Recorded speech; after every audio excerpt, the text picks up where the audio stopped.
Shalom. Masih kurang kedengeran. Shalom. Sekali lagi. Shalom. Beri kemuliaan untuk Tuhan dulu. Haleluya, haleluya, haleluya. Firman Tuhan mengatakan 1 Timotius 1 ayat 17. Hormat dan kemuliaan sampai selama-lamanya bagi Raja segala zaman. Allah yang kekal, yang nampak, yang esa. Amin. Saya undang untuk Bapak Ibu bangkit berdiri. Kita angkat pujian, kita mau menghormati Tuhan. Haleluya, haleluya Yesus. Ya rara basyakana rara basyikina rara basyikina.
Sehingga pada saat ini kami datang menyukakan hatimu dan kami mau menggoncangkan. Biarlah berkat-Mu Tuhan turun di tengah-tengah kami. Kami percaya apapun yang terjadi dalam kehidupan kami mau mengatakan Kau baik Tuhan. Kami mengucap syukur atas kasih setia-Mu Tuhan Yesus.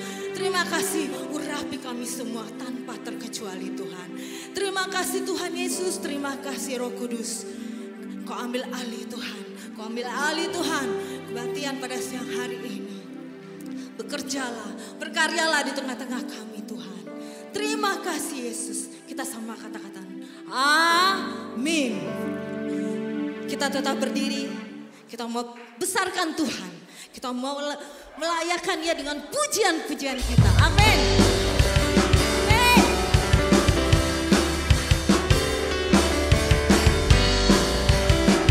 Bebaskan roh kita untuk memuji nama Tuhan. Besarlah Tuhan dan layak dipuji. Besarlah namanya, kekallah kuasanya. Aman berlindung dalam naungannya. Ya Allah bagi kita, di pihak kita. Terpujilah Tuhan. Haleluya. Terbukti kuasanya. Amin. Dia telah menunjukkan kasih-Nya pada kita. Menyayangi kita. Terpujilah Tuhan, terpuji namanya.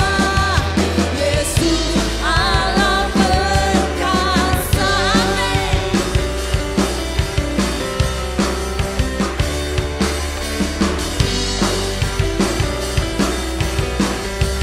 Yuk sama, kita katakan sama-sama. Besarlah Tuhan dan layak dipuji. Besarlah namanya, kekallah kuasanya. Aman berlindung dalam naungannya. Ya Allah bagi kita, di pihak kita. Terpujilah Tuhan. Amin. Terbukti kuasanya. Dia telah menunjukkan kasih-Nya pada kita. Sebab Tuhan telah bagi menyayangi kita. Terpujilah Tuhan. Yesus Allah berkata. Katakan dengan sungguh-sungguh, terpujilah Tuhan. Amin. Terbukti kuasanya. Dia telah menunjukkan kasih-Nya pada kita. Sebab Tuhan telah bagi menyayangi kita. Terpujilah Tuhan, terpuji namanya. Yesus Allah berkata. Terpujilah Tuhan jemaat.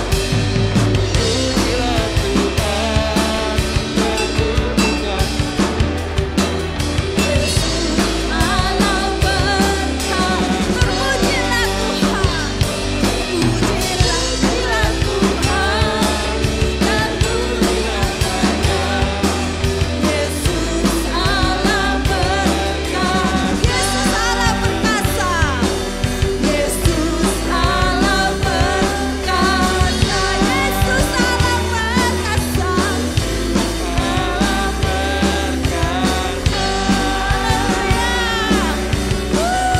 Engkau dahsyat Tuhan. Haleluya. Beri kemuliaan untuk Tuhan. Puji Tuhan. Biar kita datang dengan kemegahan daripada Tuhan Yesus. Amin. Biarlah kita datang menyembah. Kita membawa hati kita, membawa hidup untuk kemuliaan Tuhan Yesus. Amin.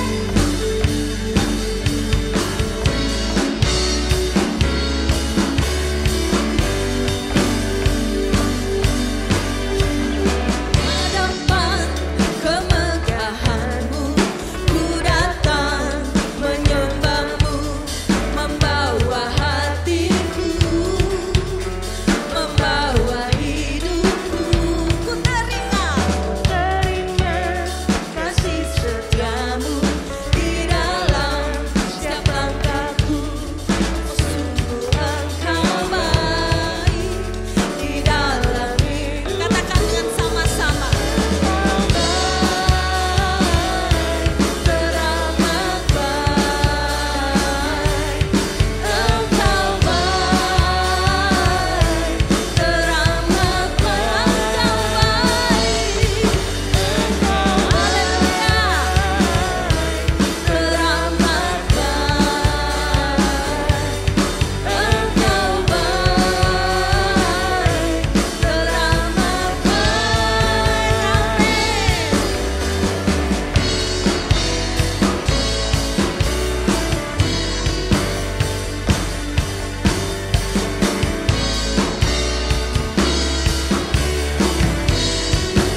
Sebab itu inilah cinta kami kepadamu Tuhan. Karena Kau sudah membayar hidup kami Bapa. Kami mau mendengarkan segala firman-Mu. Karena firman-Mu itulah terang bagi jalan kami. Amin. Mari kita katakan cinta.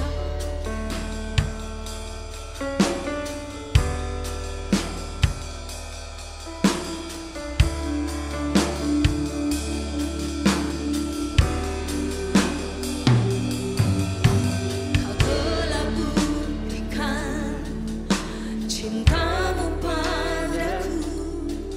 Kau membayarku dengan hidup-Mu. Ku bersyukur yang ada padaku. Semuanya milik-Mu. Ku persembahkan seluruh hidupku di mezbah-Mu. Katakan hanya Kau yang menjadi tempat jawab. Yang menjadi tempat jawaban. Hanya Kau tempatku berharap. Berjalan bersama-Mu ku takkan goyang. Sebab tangan kasih-Mu tersedia bagiku. Tak banyak Kau ku cinta. Kau buktikan cinta-Mu padaku.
Mari kita satukan hati, kita mau berdoa.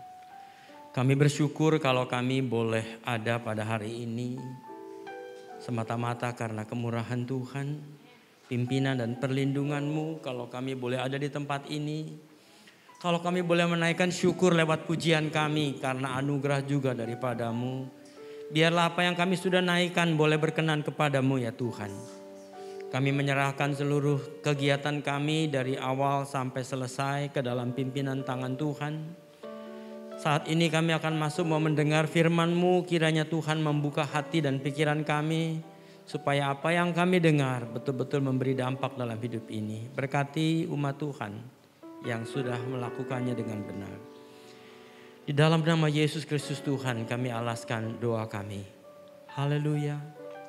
Amin. Shalom. Silakan duduk, puji Tuhan. Kalau kita boleh ada pada hari ini, hari yang berbahagia. Tahun-tahun yang silam, 62 tahun yang lalu. Biarlah kita sebelum masuk di dalam kegiatan ini, saya nanti akan coba cerita sedikit peristiwa yang terjadi sampai kita sekarang. Nah, Bapak dan Ibu, saya mau bicara sedikit tentang kasih kepada sesama. Karena ini adalah tema kita di dalam bulan ini. Bagaimana kita boleh menjadi terang.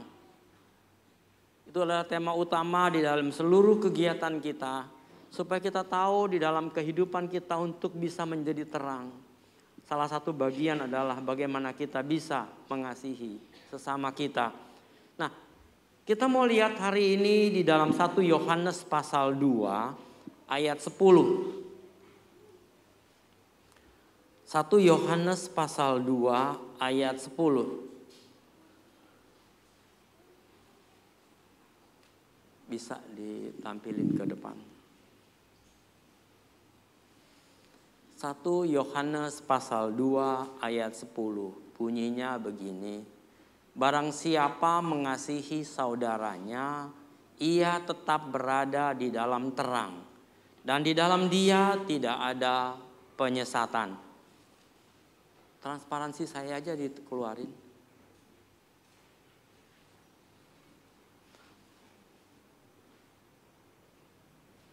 Barang siapa mengasihi saudaranya, ia tetap berada di dalam terang dan ia tidak di dalam penyesatan. Tetapi barang siapa yang membenci saudaranya, ia berada di dalam gelap dan hidup di dalam kegelapan.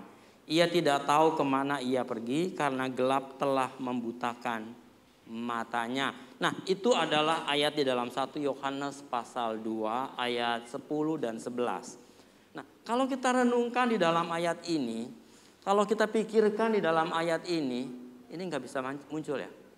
Maaf, boleh ditampilin? Nggak bisa ya? Ada yang kurang atau gimana?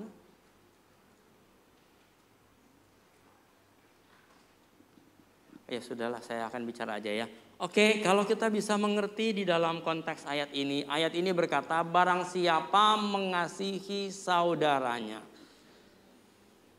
Kata saudaranya di sini mempunyai makna yang sangat banyak. Kita tahu kenapa dikatakan sebagai saudara oleh Yohanes.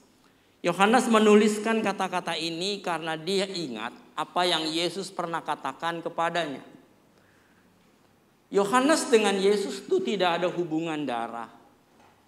Yohanes adalah murid Yesus.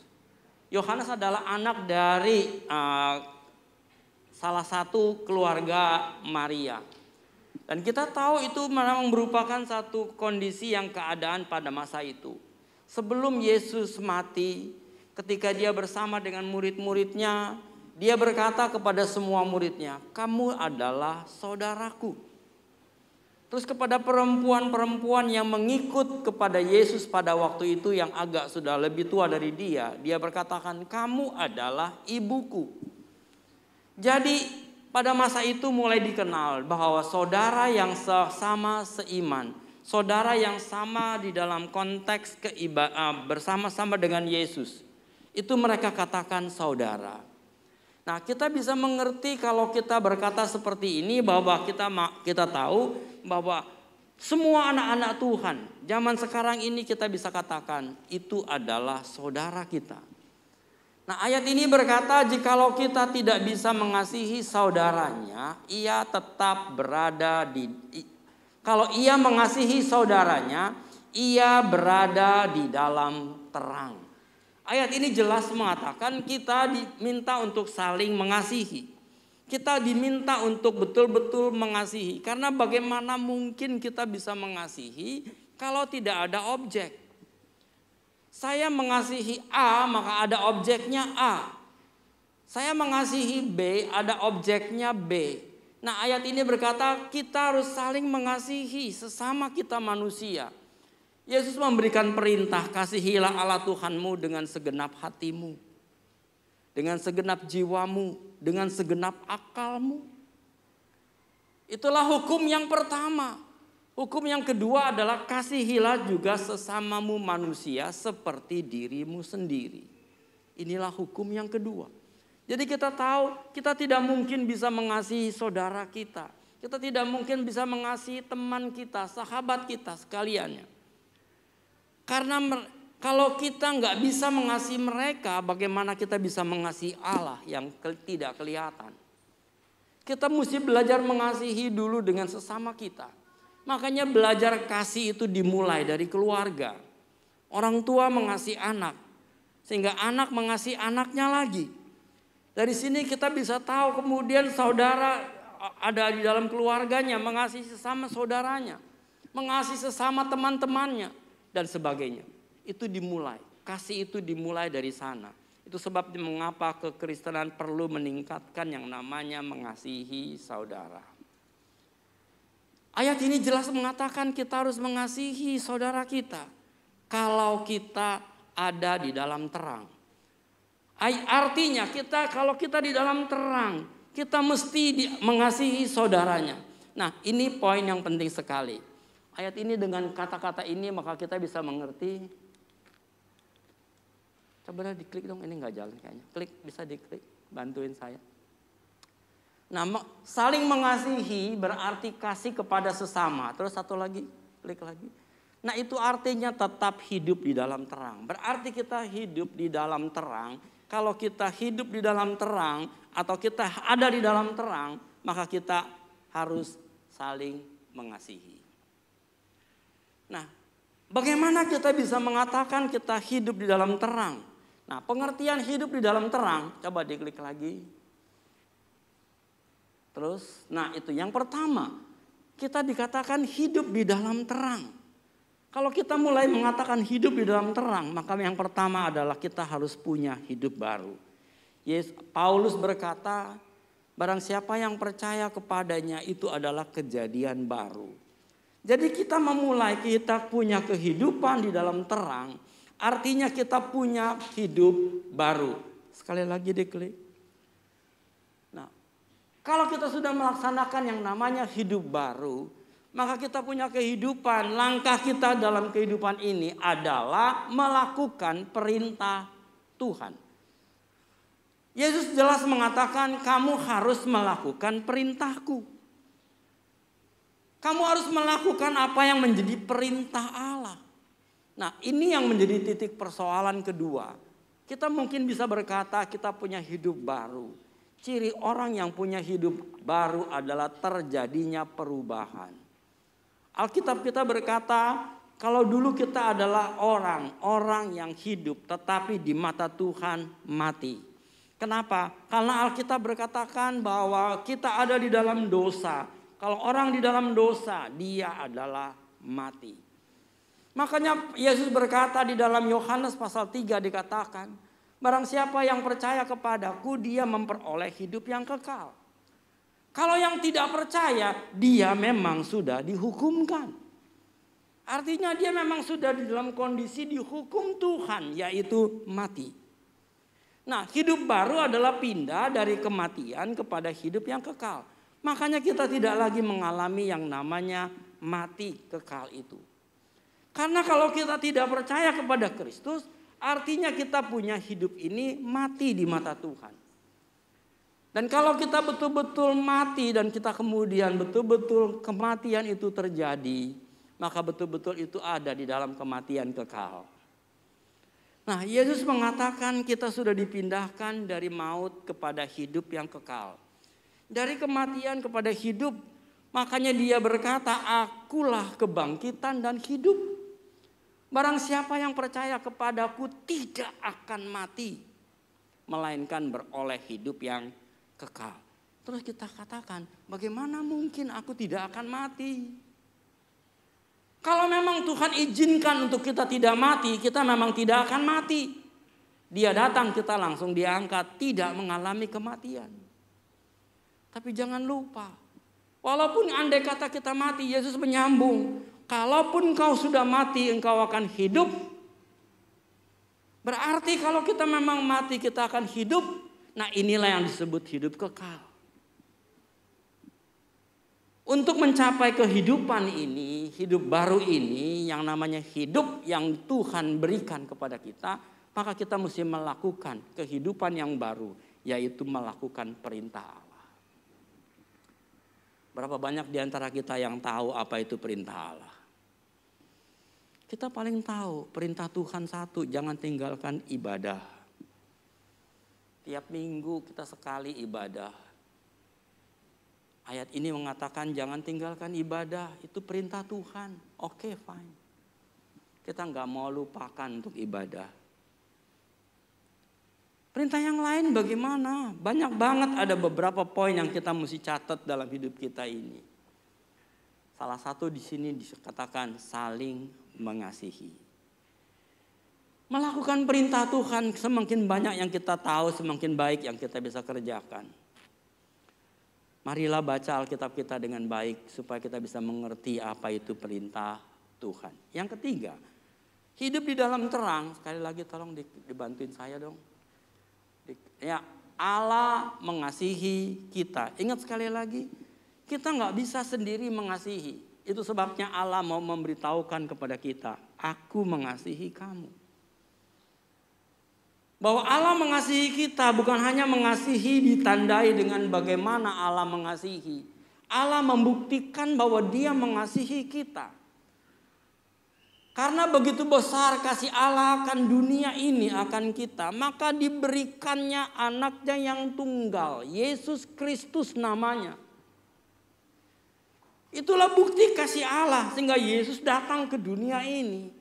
Dan buktinya Yesus mengasihi kita. Dia rela mati di kayu salib. Dia rela mati di kayu salib untuk menggantikan kita. Supaya kita yang tadinya mati menjadi hidup. Sekarang kematian itu ditanggung Yesus. Yesus yang seharusnya tidak mati menjadi mati. Itu bukti kasih Yesus kepada kita. Sekarang Roh Kudus, oknum yang ketiga, apa buktinya mengasihi kita? Dia tinggal di dalam kita. Dia hidup di dalam kita. Itulah bukti kasih Allah. Allah mengasihi kita. Bapa, Anak, dan Roh Kudus sama-sama mengasihi kita. Ketiga-tiganya diam di dalam kehidupan kita sekarang ini. Itulah bukti kasih Allah. Marilah kita juga mau mengasihi sesama kita manusia. Supaya kita hidup betul-betul bisa mengasihi. Pertanyaan kedua, bagaimana kita bisa mengasihi? Tolong diklik. Ayat ini bilang, bagaimana kita saling mengasihi? Berbuatlah kepada orang lain seperti apa yang mereka ingin kamu perbuat. Jadi kalau kita mau mengasihi dia, apa yang membuat, kalau kita merasa sakit dipukul, jangan kita pukul dia. Kalau kita merasa sedih, kalau kita merasa disakiti dengan perkataan, jangan mengatakan kata-kata yang keras kepada dia. Kalau kita dikatakan ayat ini, berbuatlah kepada orang lain seperti apa yang ingin mereka perbuat kepadamu. Jadi mereka ingin berbuat yang baik, ya kita juga baik. Kalau mereka berbuat jahat, nah ini yang menjadi pertanyaan. Ayat ini di sini katakan. Matius pasal 7 ayat 12. Bahwa apapun yang kita ingin orang lain lakukan untuk kita, lakukanlah juga kepada mereka. Jadi kalau orang lain mau kerjakan sesuatu yang baik kepada kita juga kerjakan yang baik kepada dia. Lakukanlah apa yang mereka ingin lakukan kepadamu, kamu lakukan kepada dia. Itu bicaranya. Yesus tidak mengatakan agar kita sengaja melakukan beberapa hal, untuk orang lain demi mendapatkan perlakuan yang sama. Yesus tidak berkatakan, oh saya mau nih si A ini bisa sayang sama saya, maka saya mengasihi dia supaya dia mengasihi saya. Bukan. Tapi kalau kita mau supaya dia mengasihi kita dan supaya dia betul-betul mengasihi kita, maka biarlah kita juga mengasihi. Intinya adalah bagaimana kita bisa mendapatkan sesuatu yang Tuhan mau. Mengasihi itu adalah apa yang Tuhan ingin kita kerjakan, adalah juga sebagaimana apa yang ingin Dia kerjakan. Ini yang penting buat kita. Nah, jadi kita bisa mengerti Yesus lebih menekankan agar kita melakukan sesuatu yang pantas kita lakukan kepada orang lain. Jadi berbuatlah yang baik kepada sesama. Itu yang pertama. Perbuatlah yang baik kepada sesama. Yang kedua, bagaimana kita bisa saling mengasihi? Klik sekali lagi. Berdoalah untuk yang menderita, berdoalah untuk yang sakit. Yakobus pasal 5 ayat 13 berbunyi, kalau ada seorang di antara kamu yang menderita, baiklah ia berdoa. Kalau ada seorang yang bergembira, baiklah ia menyanyi. Nah, ayat ini berkata kalau kita punya teman, kita punya sahabat, kita punya anak-anak Tuhan yang sakit, berdoalah buat dia. Kalau dia menderita, berdoalah buat dia. Nah, kalau dia sukacita, ya kita jangan iri. Kita senang juga bersama dengan dia. Ini adalah konsep yang kedua, bagaimana kita bisa saling mengasihi. Berbuatlah kepada orang sebagaimana yang ingin dia perbuat untuk kita. Yang kedua, berdoalah kalau mereka di dalam satu kondisi yang kurang baik, yang sakit ataupun yang sehat ataupun yang menderita. Biarlah kita paham, biarlah kita mengerti bahwa segala sesuatu yang kita kerjakan itu Allah lebih dulu berbuat untuk kita. Yang ketiga, menerima tidak menuntut dia. Menerima tidak menuntut dia. Kita menerima apa adanya tapi tidak pernah menuntut dia. Roma pasal 15 ayat 7. Sebab itu terimalah satu akan yang lain.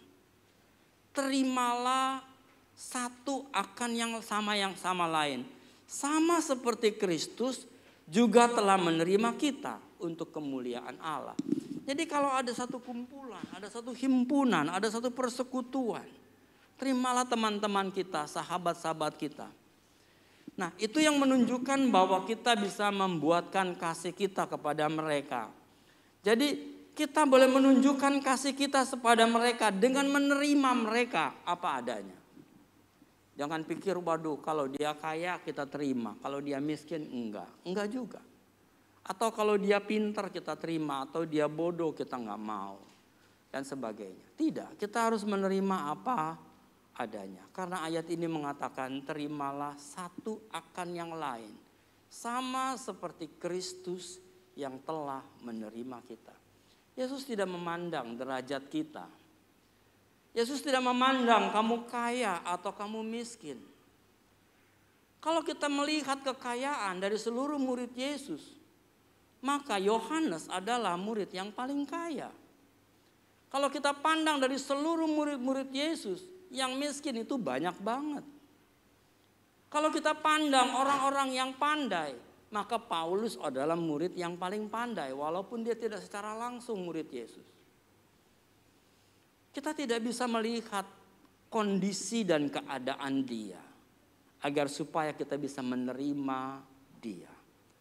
Terimalah apa adanya. Itu yang ketiga yang kita bisa berkata kepada dia. Bahwa lakukanlah, terimalah, dan kita tidak pernah menuntut dia. Dan yang seringkali orang mengatakan, jangan pernah kita menghakimi dia.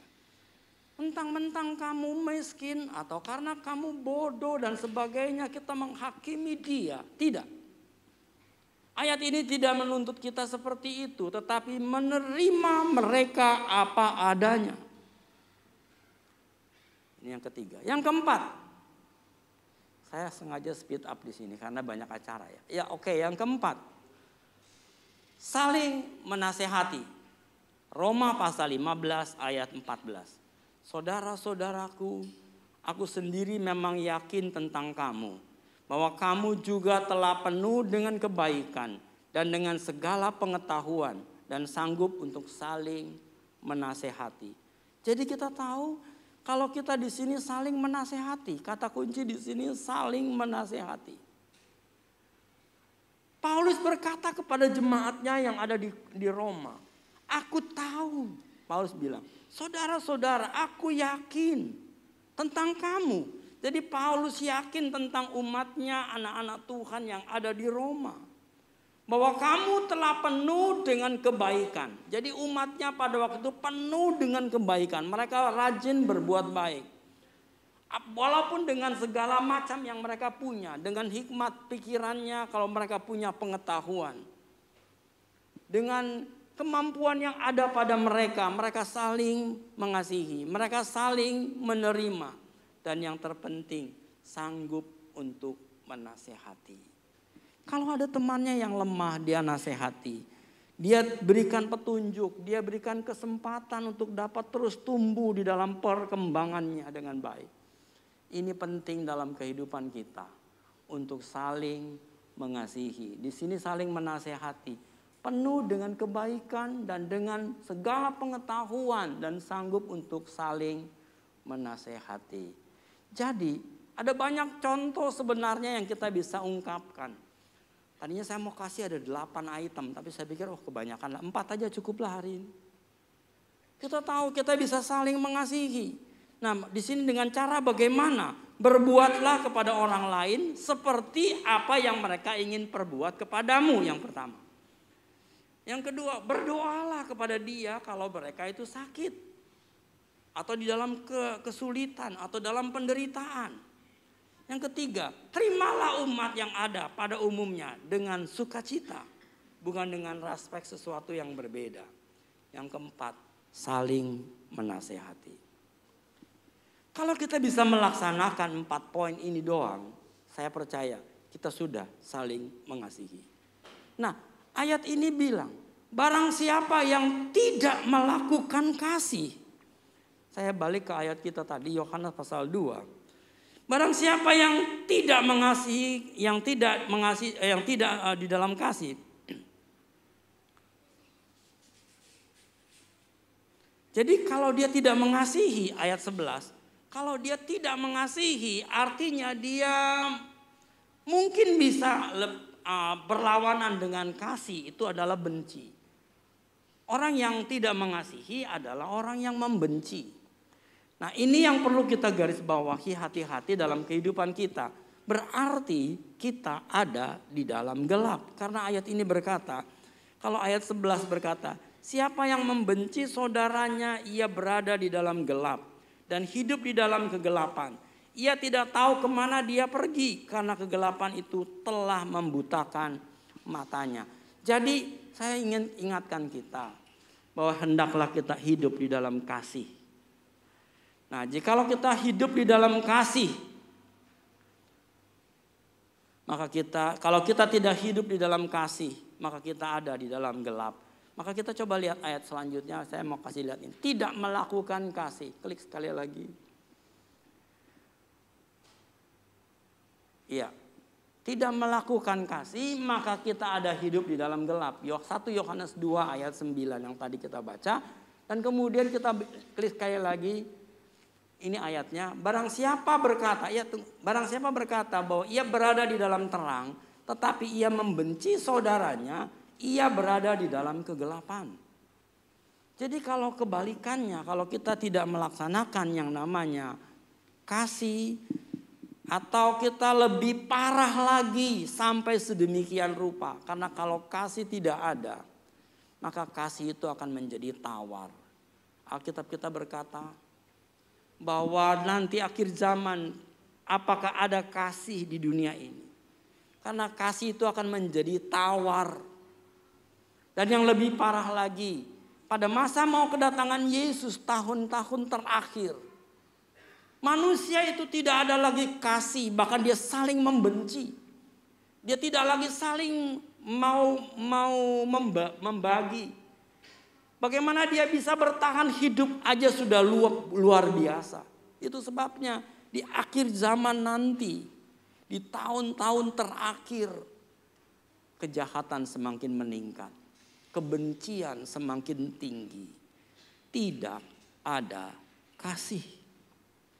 Nah, sebelum itu terjadi, maka saya ingatkan di sini, kalau kita tidak ada kasih, kita ada di dalam gelap. Nah, bagaimana orang yang hidup di dalam gelap? Klik sekali lagi.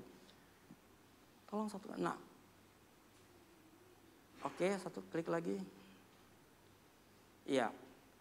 Ia hidup di dalam gelap. Bagaimana dia hidup di dalam gelap? Artinya dikatakan di sini dia nggak tahu kemana harus pergi.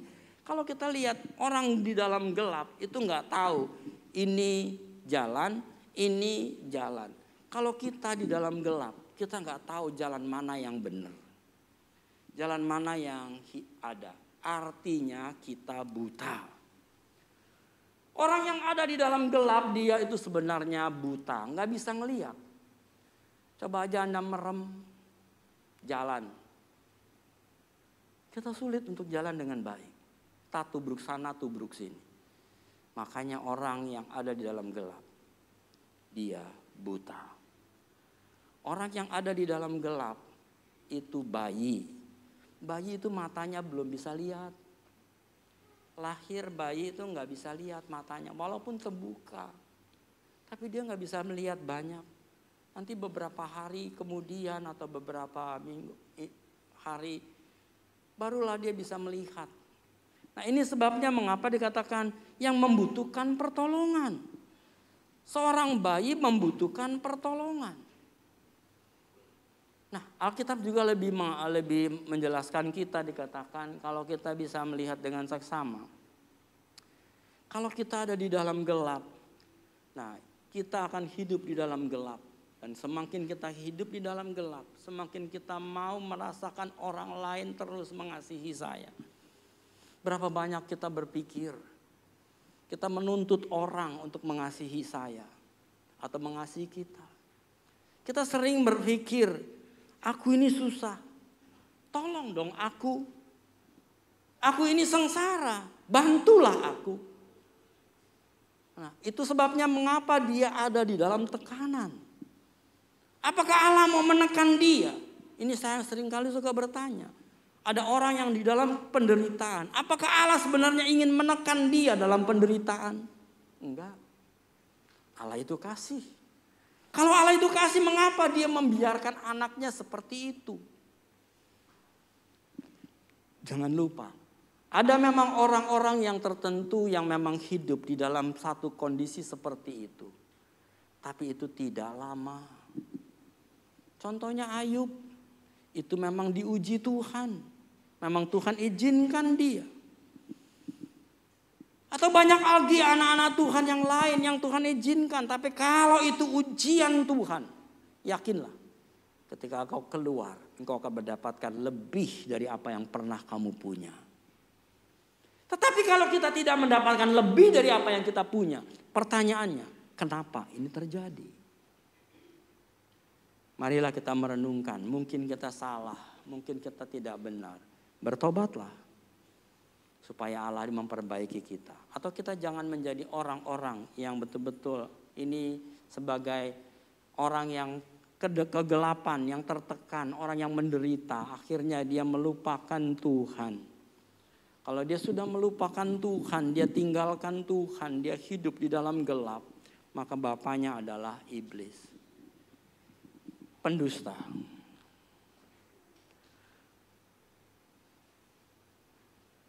Dia seringkali berdusta untuk mendapatkan belas kasihan. Dia seringkali berkata-kata untuk mendapatkan belas kasihan dari orang-orang. Itu sebabnya Bapak dan Ibu, mari hari ini kita menyadari. Mulailah kita mengasihi karena Bapak lebih dulu mengasihi kita. Mulailah kita hidup di dalam kasih Bapak karena kita ada di dalam kasih Bapak. Bagaimana kita bisa mengasihi? Berbuatlah kepada orang lain seperti apa yang mereka ingin kamu buat. Berdoalah untuk mereka kalau saat mereka membutuhkan doamu.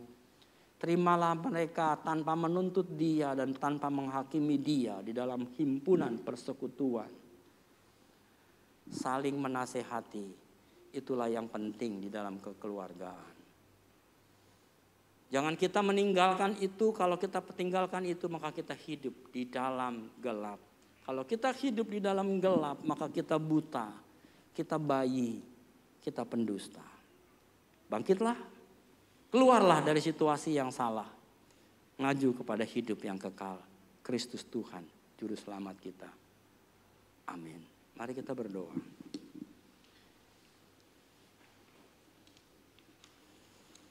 Kami bersyukur Bapa kalau kami boleh ada pada hari ini, di mana kami mau masuk di dalam satu kegiatan yang sangat baik untuk mengenang peristiwa 62 tahun yang silam. Kami tahu Tuhan, kami sudah belajar bagaimana kita hidup di dalam kasih Tuhan. Ajar kami untuk tetap hidup di dalam naungan kasih Bapa. Kasih yang sempurna itu, supaya kami pun boleh mengasihi sesama kami manusia. Untuk melakukan apa yang mereka ingin mereka lakukan baginya. Tidak pernah menuntut, bahkan kita bisa menerima apa adanya. Kita boleh ajarkan kami untuk mendoakan sesama kami manusia. Ajarkan kami untuk terus menasehati, memberikan bimbingan dan arahan. Terima kasih Bapa.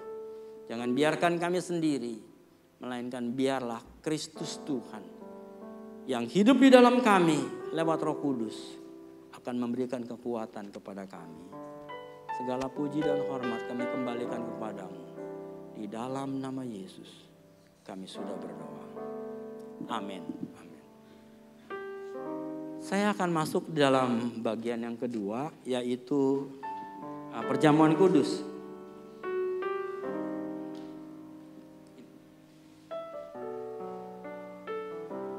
Di depan kita ini ada roti dan anggur. Inilah roti dan anggur yang kita tahu merupakan simbolik dari kematian Yesus di kayu salib. Ini perintah yang tidak boleh tidak dikerjakan. Karena Yesus berkata, lakukanlah untuk memperingati akan Dia. Satu peristiwa yang penting yang kita sadari ketika Yesus mati di kayu salib. Itulah momen yang sangat penting. Yaitu Dia menanggung dosa kita. Kapan Dia menanggung dosa kita? Saat Dia berseru kepada Bapa, Eli, Eli, lama sabachthani.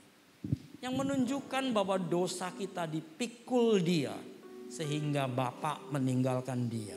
Bapa yang kudus tidak mungkin tinggal di tempat dosa. Bapa yang kudus tidak mungkin ada di bawah kutuk dosa. Makanya Dia meninggalkan Yesus karena ketika Yesus menanggung dosa manusia, kutuk manusia, maka Bapa perlu tinggalkan Dia. Sehingga sempurnalah penderitaan, kutuk, hukuman Allah kepada manusia ditanggung Yesus. Makanya kita mesti mengingat peristiwa itu dalam hidup ini. Perjamuan kudus adalah mengingatkan itu. Mari saya mau ajak sebelum kita mengambil roti dan anggur ini, Paulus mengingatkan kita supaya kita mengecek, memeriksa apakah kita layak mengambilnya. Kita mau berdoa, minta pengampunan dari Tuhan. Bangkit berdiri, para pelayan perjamuan boleh ke depan, ambil bagian dalam pelayanan ini. Supaya kita boleh sama-sama memeriksakan diri dan mengambil bagian di dalam bagian ini. Bapa kami yang ada di surga, di depan kami ada roti dan anggur melambangkan tubuh dan darah Kristus yang tertumpah di kayu salib untuk menanggung dosa kami manusia. Agar supaya kami yang seharusnya mati memperoleh hidup yang kekal. Kami boleh dibenarkan oleh darah-Mu. Dan kami boleh benar dan kudus, putih seperti salju. sehingga dosa kami diampuni. Terima kasih Bapa. Kuduskan kami, ampuni kami bila kami salah selama ini. Tapi biarlah kebenaran Kristus boleh terus mengingatkan kami, sehingga kami boleh layak mengambil roti dan anggur ini. Kami serahkan semua ini dalam tangan-Mu di dalam nama Yesus. Inilah roti dan anggur menjadi simbolik tubuh dan darah Yesus. Dalam nama Yesus kami alaskan doa ini dan kami panjatkan doa kami. Amin. Silakan.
Ada yang belum dapat roti dan anggur, ingin ikut perjamuan, boleh angkat tangan. Di atas semua, bawah. Oke, kalau sudah, mari kita bangkit berdiri. Sebelumnya boleh dibuka dulu, rotinya diambil.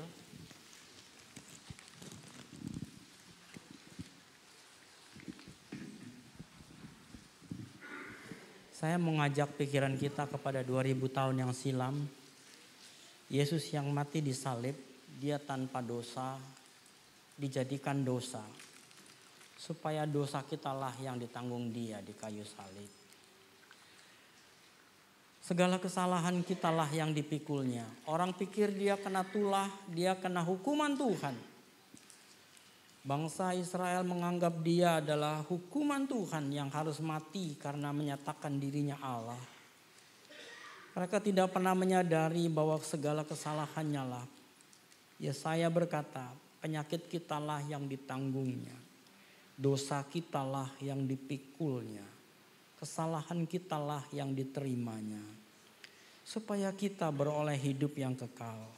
Angkat roti di tangan kananmu, bukankah dengan iman kita berkata, inilah tubuh Kristus, darah tubuh Yesus yang dipecahkannya bagi kamu. Barang siapa yang makan tubuhku, di dalam dia ada hidup dan hidup itu kekal. Mari kita makan bersama dalam nama Yesus.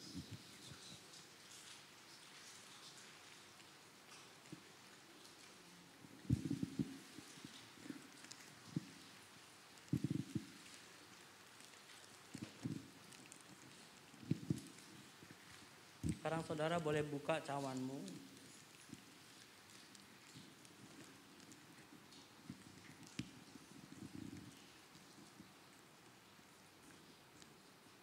Yesus juga berkata, dia mengangkat cawannya, inilah darahku, darah perjanjian. Barang siapa yang minum darahku, di dalam dia ada hidup dan hidup itu kekal. Aku akan membangkitkannya pada hari kebangkitan. Angkat cawanmu. Bukankah dengan iman kita percaya ini adalah darah Yesus yang membuat kita menjadi satu keluarga, keluarga Allah. Kita makan bersama dalam nama Yesus.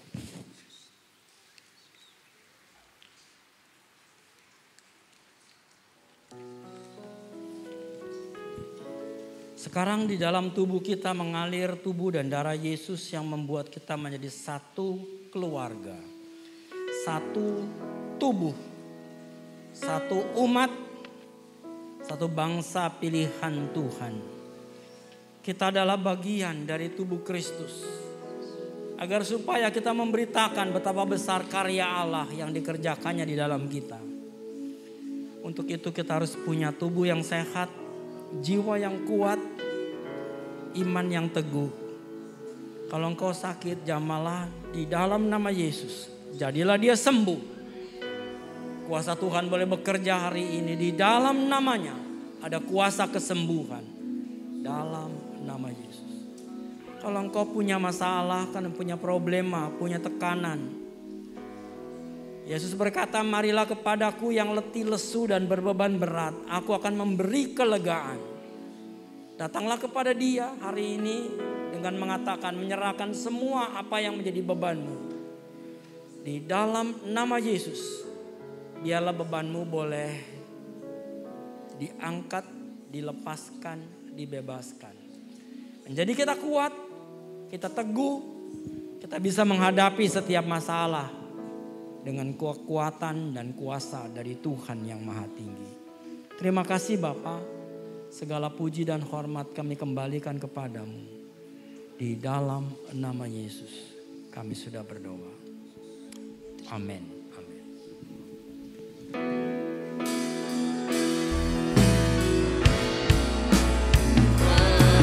Makasih Yesusku, terima kasih Yesusku. Puji syukur hanya bagi Tuhanku. Terima kasih Yesusku, terima kasih Yesusku. Puji syukur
Shalom, selamat hari Minggu Bapak Ibu semua. Pengumuman ibadah raya.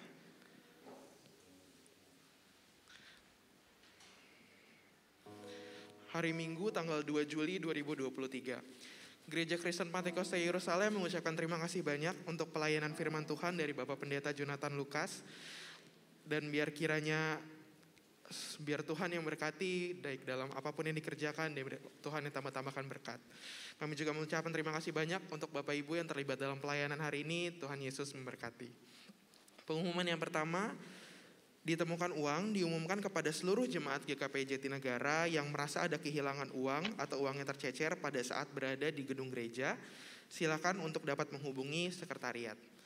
Untuk pengumuman yang kedua, saya mewakili dari Komisi Pemuda dan Remaja. Mohon izin bisa dibantu LCD untuk ditampilkan videonya.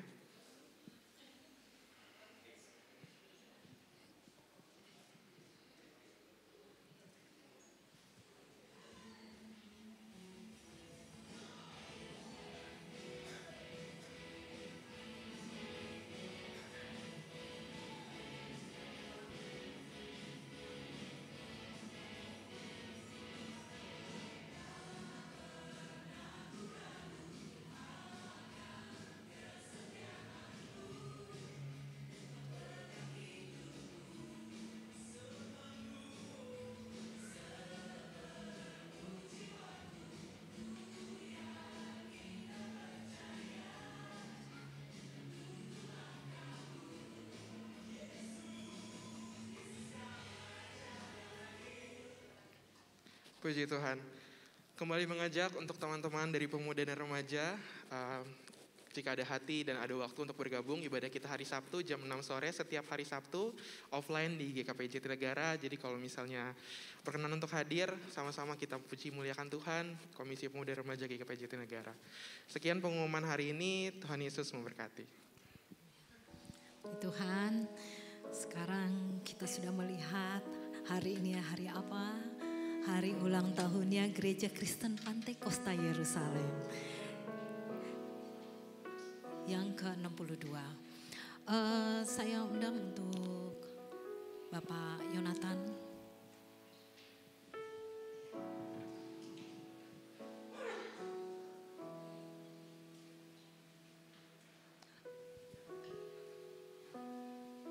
Sama Tante Kwan. Ayo. Om Yonatan dengan Tante Kwan yang sebagai gembala kita. Dan kita adalah domba-dombanya. Dan saya ajak untuk juga wakil para majelis. Saya undang untuk maju ke depan dari setiap komisi. Pak Daniel. Saya minta untuk Bapak Daniel untuk ke depan. Ibu Hana juga Ibu Lydia sebagai mewakilkan dari Bapak Stefanus. Dengan komisi-komisi juga Ibu Kartikawati,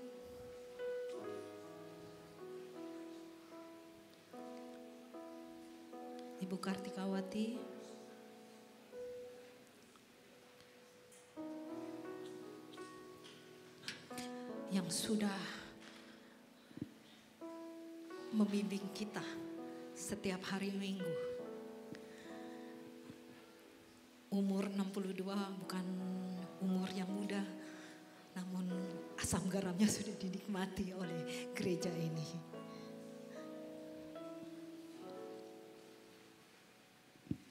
Oke, sebelum kita berdoa, kita mau nyanyikan Happy Birthday.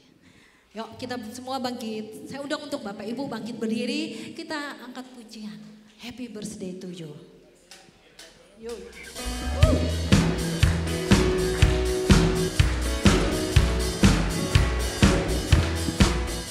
Happy birthday to you.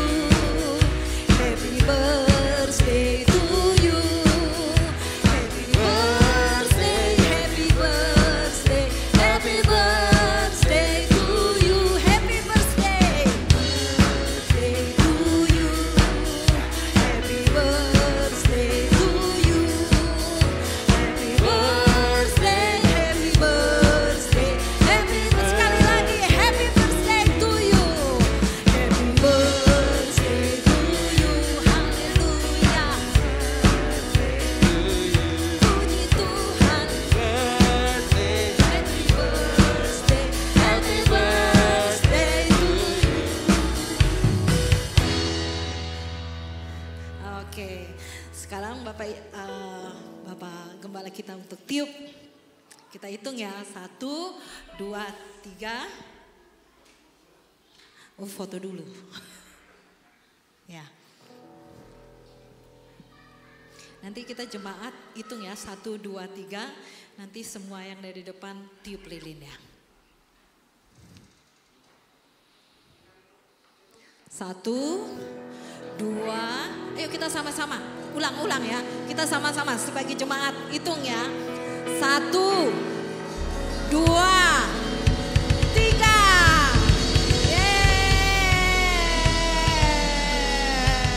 Tepuk tangan semuanya.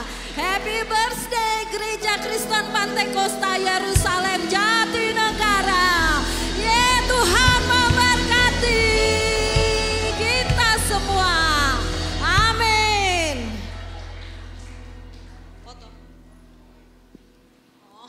Ya, sekarang kita nyanyikan potong kuenya, potong kuenya, potong kuenya sekarang juga, sekarang juga, sekarang juga. Sekali lagi.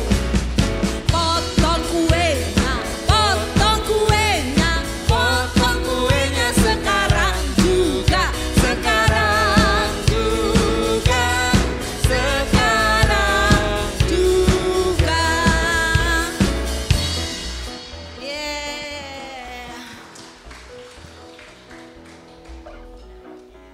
Ya, sekarang dipotong dan dibagikan kepada Bapak Daniel, kepada Ibu Kartika dan Ibu Lydia dan Bapak Bu Hana. Yuk, dipotong. Potong. Sebagai simbol.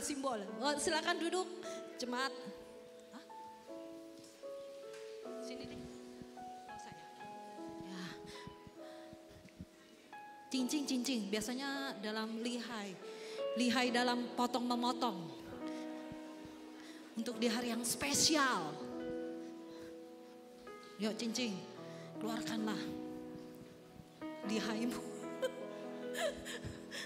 Kepakaran dalam soal potong memotong. Ya, kecil-kecil supaya Bapak Jonathan sebagai pembala boleh membagikan kue dan memberikan suapan yang manis. Bapak Ibu, kenapa kuenya model begini? 62 tahun. Rupanya jemaat GKPI rajin baca Alkitab. Ya, kalau jarang dibaca kan Alkitabnya rapi ya. Ini Alkitabnya sampai kayak begini. Oke.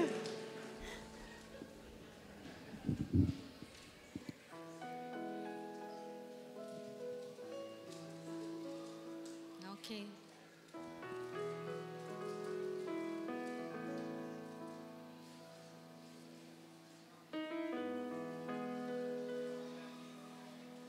Ya.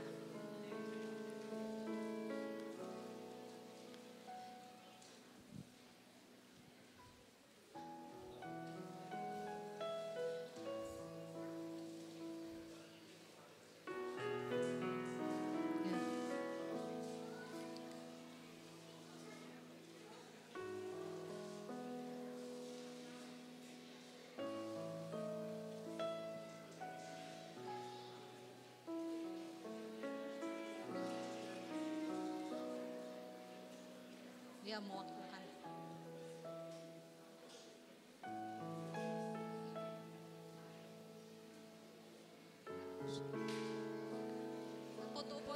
Foto kamera, fotografer.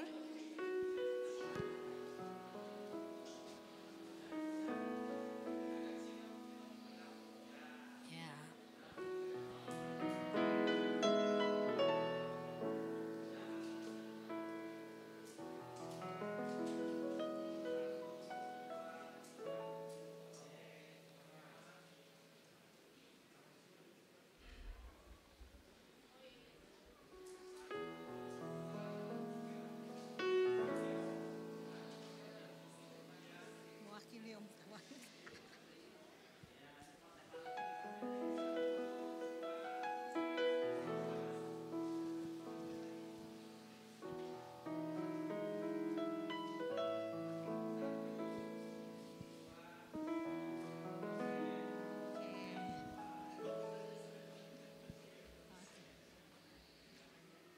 sambutan untuk Ibu Gembala.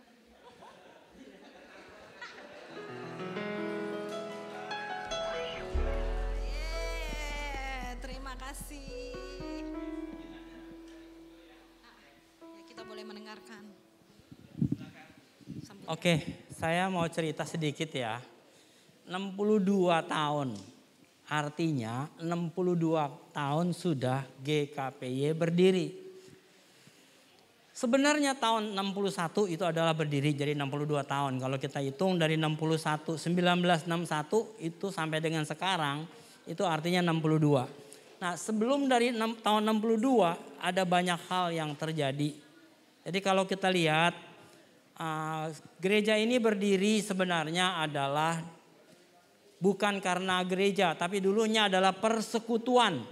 Anda tahu persekutuan, kumpulan dari anak-anak Tuhan yang ada di sekitar sini.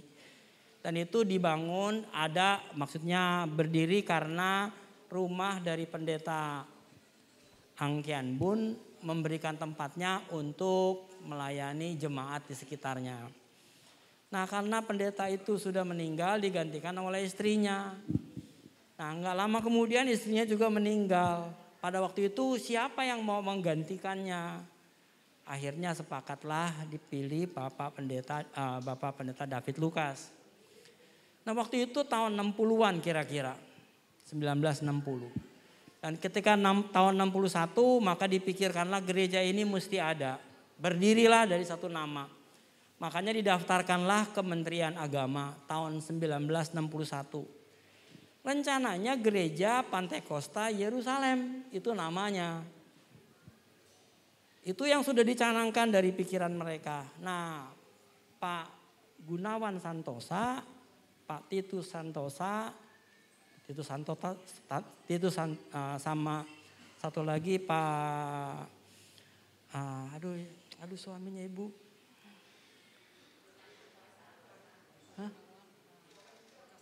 Lukas Santosa, sampai lupa saya namanya Pak Ibu. Itu sama punya Pak Titus Santosa itu di Tangerang, itu saudara semua. Dan kemudian karena mereka nggak punya juga nama, akhirnya mereka sepakat untuk pakai nama Gereja Pantekosta Yerusalem. Nah ketika didaftar namanya bukan Gereja Pantekosta Yerusalem, jadinya Gereja Kristen Pantekosta Yerusalem. Nah sampai sekarang kita pakai nama GKPY. Ya, itu yang terjadi, peristiwa inilah yang mesti kita kenang. Dan selama itu kalau Anda tahu Gereja Kristen Pantekosta Yerusalem itu tempatnya di mana? Itu tuh di depan tuh. Jadi pas temboknya TV ke depan. Itulah gerejanya. Ini masih rumah orang. Nah, di sini kandang ayam betul. Yang masih ingat mesti tahu kandang ayam. WC nggak ada. Itu WC itu bukan milik kita. WC itu punya rumah sebelah sini.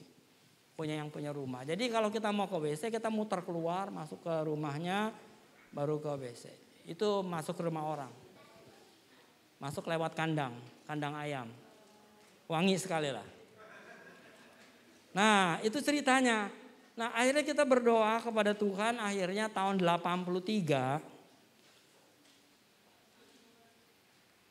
1983 kita berdoa supaya kita punya tempat. Dan betul-betul Tuhan izinkan kita bisa beli ini. Beli sampai di sini. Sampai di situ. Ya pojokan ini tiang nih. Nah, gede ya. Cuman tanah doa, rumah orang itu yang kandang ayam lah segala macam gitu ya.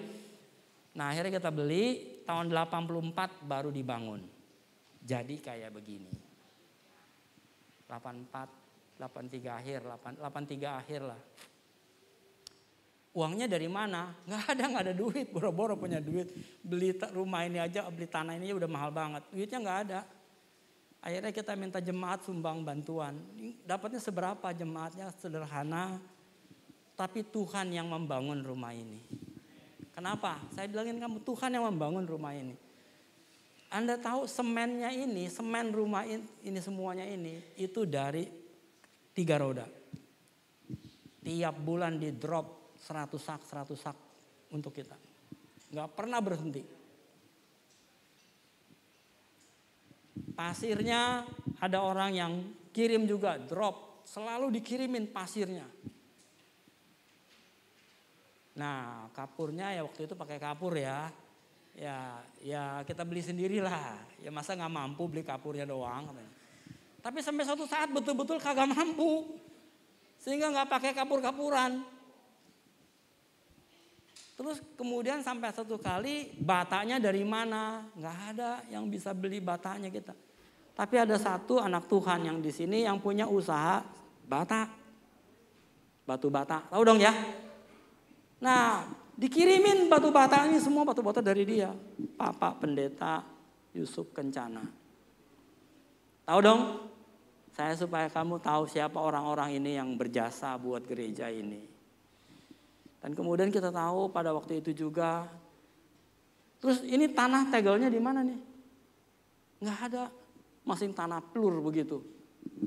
Astra kirim semua. Ini tegel, ini masih tegel yang lama ini. Yang kita injak ini dari awal memang dari Astra kirim kita tegelnya kayak begini. Tahu dong ya lantai. Dulu malah semuanya nih saya bikin kayak ginian. Habis nggak ada lagi gitu gimana, sampai kelebihan dikirimin begitu banyak, nggak tahu saya mau diapain itu. Ya kira-kira gitu. Jadi tegelnya, terus ininya, silingnya, dulu kan belum ada tutupan. Perusahaan Jabar Wood datang, kirim semua ini, dikasih di drop untuk tutup. Ini masih bekasnya masih ada, ini belum berubah ini. Ini adalah Jabar Wood zaman dulu punya. Belum saya ganti sama sekali karena ini adalah kenang-kenangan buat kita sekalian. Jadi banyak hal saya mau bilangin rumah ini. Dan kemudian arsiteknya yang bangun itu bukan arsitek kita. Belum ada Ricky. Coba kalau ada Ricky saya bisa minta dia kan. Nah belum ada. Dari gimana? Jadi orang dari DKI. DKI jadi bagian pembangunannya DKI, dia punya arsitek.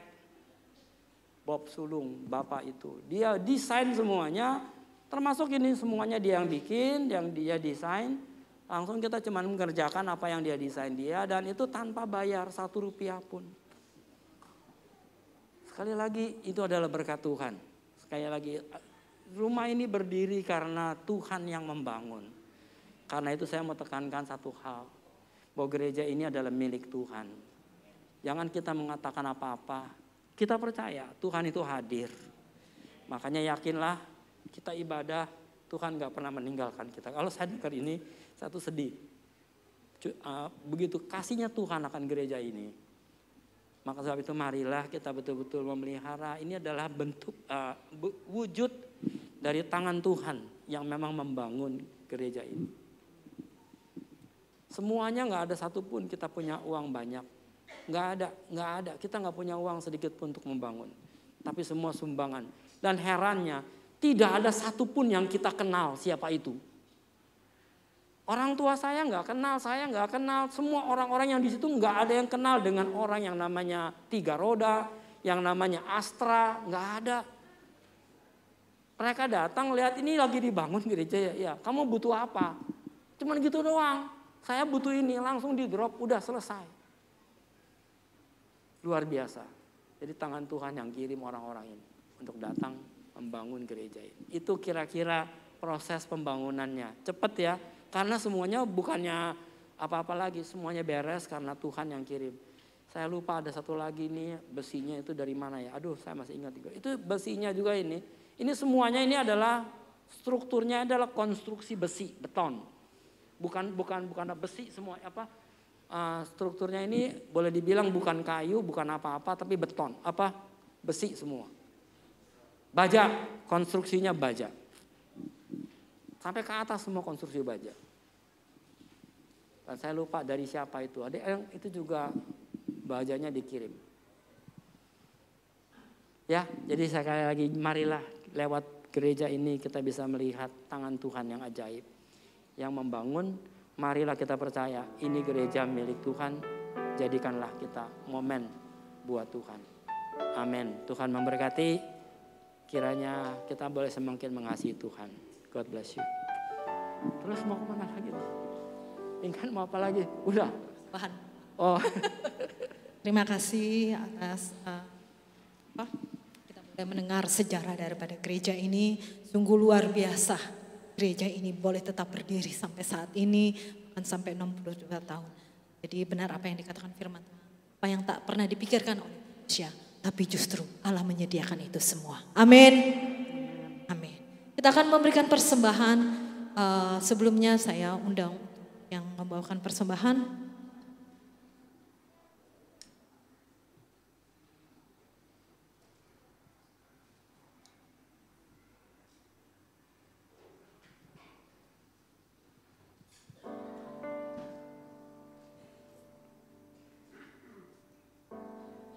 Kita satu dalam doa. Bapa, kami bersyukur Tuhan karena saat ini kami boleh Tuhan menikmatikan kasih-Mu Tuhan.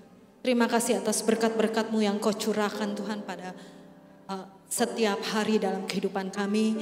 Dan kiranya Tuhan pada saat ini kami akan memberikan persembahan yang terbaik bagi-Mu ya Bapa.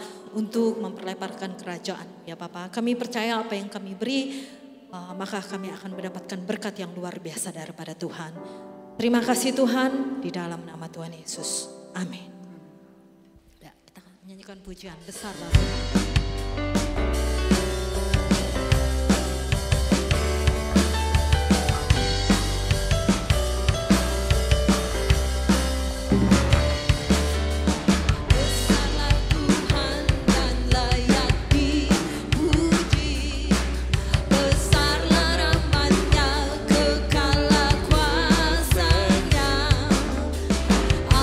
Berlindung dalam naungannya.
Mari kita mau akhiri ibadah ini. Bapa di surga, kami datang kembali kepadamu. Engkaulah Tuhan kami yang kekal, kudus dan mulia. Engkaulah Allah kami yang hidup, yang tidak pernah meninggalkan kami. Tetap setia di dalam pekerjaanmu dan Kau tetap mengasihi kami sekalipun kami tidak mengasihi Tuhan. Bapa, kami menyerahkan hidup kami selanjutnya dalam tangan-Mu, kembali kepada aktivitas kami, kegiatan kami masing-masing. Kami kembali kepada tugas dan kewajiban kami di rumah. Bapa, sebelum kami tinggalkan tempat ini, kami mohon kemurahan Tuhan memberkati negeri dan bangsa kami Indonesia. Tuhan juga tolong negeri ini jauhkan dari segala kerusuhan. Kirimkan roh pertobatan atas bangsa dan negara kami. Supaya banyak orang boleh mengenal Yesus Tuhan sebagai juru selamat. Kami juga berdoa Bapa, mohon kemurahan-Mu supaya akses masuk ke tempat kami boleh berjalan dengan baik. Engkau Allah Tuhan kami tahu mungkin sulit bagi kami, tapi bagi-Mu Tuhan tidak pernah ada yang sulit. Kami menyerahkan ini ke dalam tangan-Mu Tuhan, kami tidak berdaya tapi Engkau adalah Allah yang berdaya. Segala kuasa ada dalam tangan-Mu. Bapa, kami juga berdoa kiranya Tuhan memberkati setiap kami anak-anak Tuhan yang sudah hadir pada hari ini. Di tahun yang sukses yang berbahagia ini Bapa, biarlah Engkau sendiri yang memulai segala karya-Mu atas kami. Karena itu ya Bapa, kami mohon anugerah-Mu. Kita angkat tangan sama-sama. Turunlah kiranya berkat Tuhan, damai sejahtera dan sukacita dari Bapa turun ke atas kita lewat anaknya yang tunggal Yesus Kristus. Dan penyertaan Roh Kudus menyertai kita. Pergilah pulang, terimalah damai dan sukacita dari Bapa ini. Dan jadilah terang, jadilah berkat mulai dari rumah tanggamu, pekerjaanmu, dimanapun kau ada. Nama Tuhan dimuliakan. Dalam nama Yesus kami sudah berdoa. Amin. Shalom, shalom, damai Allah turun ke atasmu sekarang. Shalom, shalom, damai Allah sekarang dan selamanya. Seperti sungai yang mengalir, lembut gemercik, seperti burung merpati, damai surgawi. Shalom, shalom, diberkatilah kau sekarang. Berkat atas nama Bapa, Anak, Roh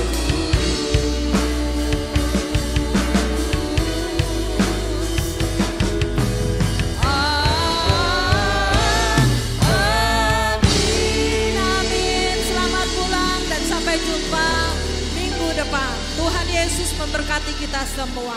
Amin.